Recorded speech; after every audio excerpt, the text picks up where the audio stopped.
Okay, hello everyone. Taylor Sievers here with Sievers Bloomin' Farm. I was having some issues getting the live video to work, so I'm gonna record like 3 or 4 short clips and post them as separate videos so that we can get our live in for today. So if you haven't been following, we've been doing a farm tour Friday, every Friday, where I kind of give you updates on the farm and we talk about different things that you could be doing in your garden, or you can just kind of snoop around and see what we're doing. So this first video, I'm just going to show you our tulip patch right now. So this is our tulip patch. Get out of the way. I've got about 1,200 tulips in this area. I planted them egg crate style. So what that means is that I basically laid them like eggs in a crate and planted them like this. So I treat them as an annual when I do this. I don't expect blooms the next year, because what I'm going to do is I'm going to pull it up by the bulb. I want the bulb to come out too.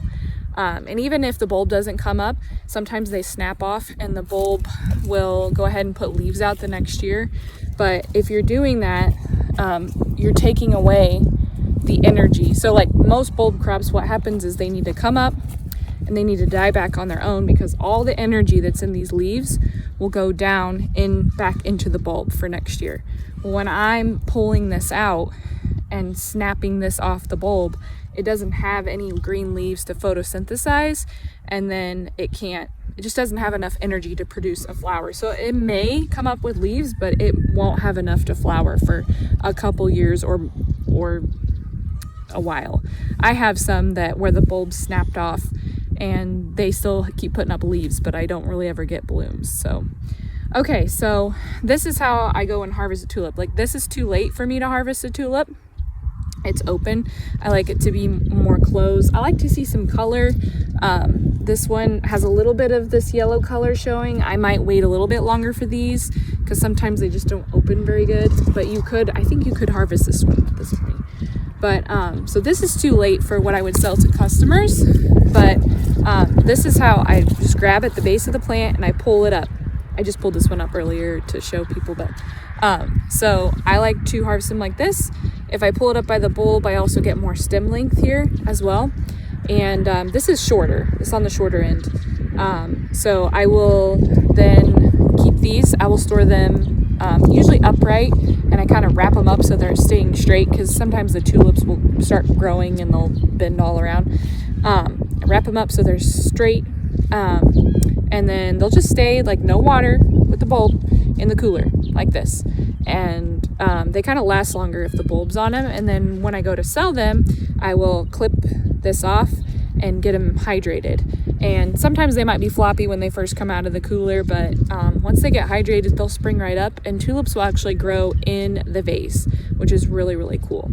So that is the first part of our Farm Tour Friday. That's the tulip update. So you can see we'll be getting some blooms hopefully in the next couple weeks. We'll just be trucking along. So I wasn't sure if we'd have some blooms by Easter, but it looks like we might have a little bit. I'm going to say that most of them will start blooming after Easter though. So if you're interested in tulip bouquets, we'll have those. All right, on to part 2. All right, so the next thing I want to talk about is pruning your roses. So if you haven't pruned your roses, or a lot of things, you should go ahead and get to pruning, your spring pruning done. A lot of times we want to do that more in the dormant season. So because these leaves are coming out, we're not in the dormant season anymore.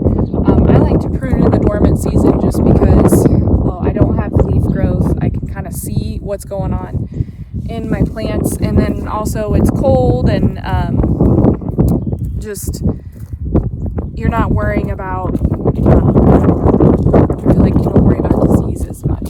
So Josie's gonna pop in here. Okay, sit down. Can you sit down? All right, so I've had this one. I planted at Bare Root a couple years ago. It's called Earth Angel. Very beautiful. It's a very light purple pink kind of cupped shape, and it has a fruity scent, I feel like. So this was a very vigorous. This is I guess this will be I'll be going into the 3rd year with this. And it was, it just took off last year. Got really, really tall. So what I did is I clipped it back. And even these canes are pretty tall right now. But it was so vigorous, I didn't want to clip off much more. And then I basically opened up, so I clipped it down so I could see what's going on. And then I open up the shrub. So what that means is I'm clipping out anything that's dead, diseased, dysfunctional. There's another D, I'll think of it. But anyways, I'm looking for things that are dead. So I clip those out. Anything that is really diseased, you want to just get rid of that. You don't want that. Anything that's dysfunctional, I would say, would be anything that's like crossing. Sometimes you'll have canes and they're rubbing against each other. So I'm going to pick one of those canes and clip it out, right? And then I kind of look at the overall shape. So we want the middle to be open, okay, as much as possible, because we're going to have shoots and leaves growing in towards the middle. But we need a lot of airflow in our plant. Otherwise, we'll have a lot more fungal disease problems, okay? So I'm just trying to open up the plant. It's okay to clip out all of those little twiggy things, right? And as a rule of thumb, you want to leave about 3 to 6 really healthy canes. I've got about 7 main canes left on this bush. You can leave up to 10, actually, depending on how long your rose has been there and how vigorous of a grower it is.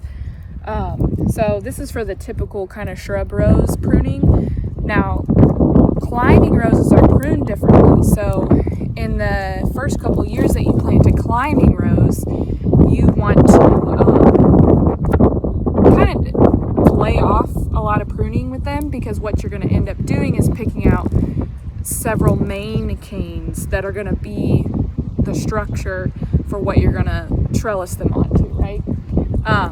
So we kind of want to be identifying those as we go through and clip out any dead things in the season. We want to kind of see like, okay, well, which ones are going to be my main canes? That's kind of like the same with blackberries, at least how my blackberries are. I kind of pick out some of the strongest, healthiest canes to stay, and I clip everything else out at the bottom because I don't want them. And now we've got our peonies coming up, so I'm really excited for these. This should be the first full year of like really heavy production. So what happens in the cut flower farming world is that we don't really prune or we don't really cut off of our peonies for the first 2 to 3 years, because we're wanting them to build a really good root system. So we end up clipping off those blooms so that the plant can send all of its energy down into developing roots. Because the more roots we have, the more eyes and buds we have on our plant. So this should be the first really big harvest year. I did harvest some last year. I'm not gonna lie,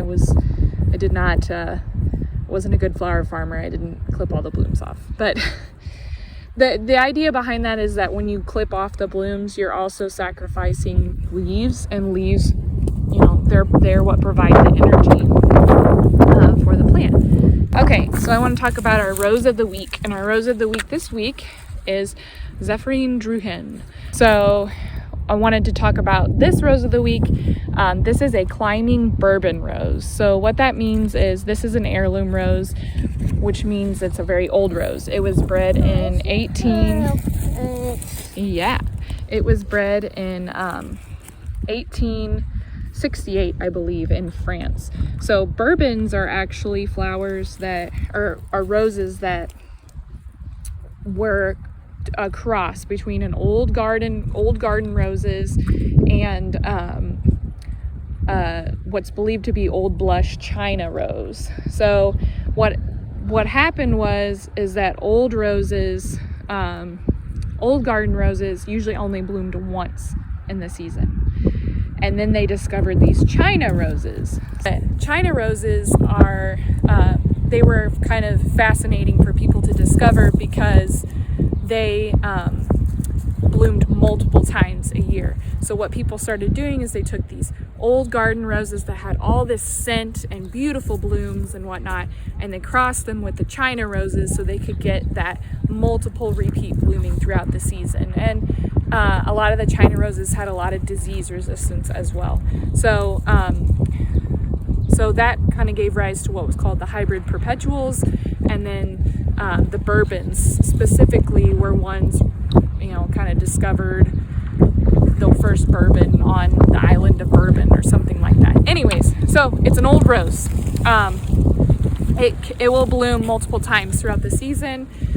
You can treat it as a climber, and sometimes you can treat it as a shrub rose too. It performs best as a climber though, so that's why it's sold that way, but it's nearly thornless. So I don't know if you can see, there's not very many thorns on it. So that's what's kind of cool about it. So you don't have to worry about your kids getting pricked by it or you. It's also a really pretty pink rose. It's been around for a really long time. It's got pretty good disease resistance. So you just, I don't know, it just seems like I picked this one out because it's been around for a while and it's really pretty. And I thought people might enjoy kind of a classic in their garden. So that is our rose of the week this week. If you guys have any questions about heirloom roses, or this rose in particular, or even our rose of the week last week, which was Therese Brunet,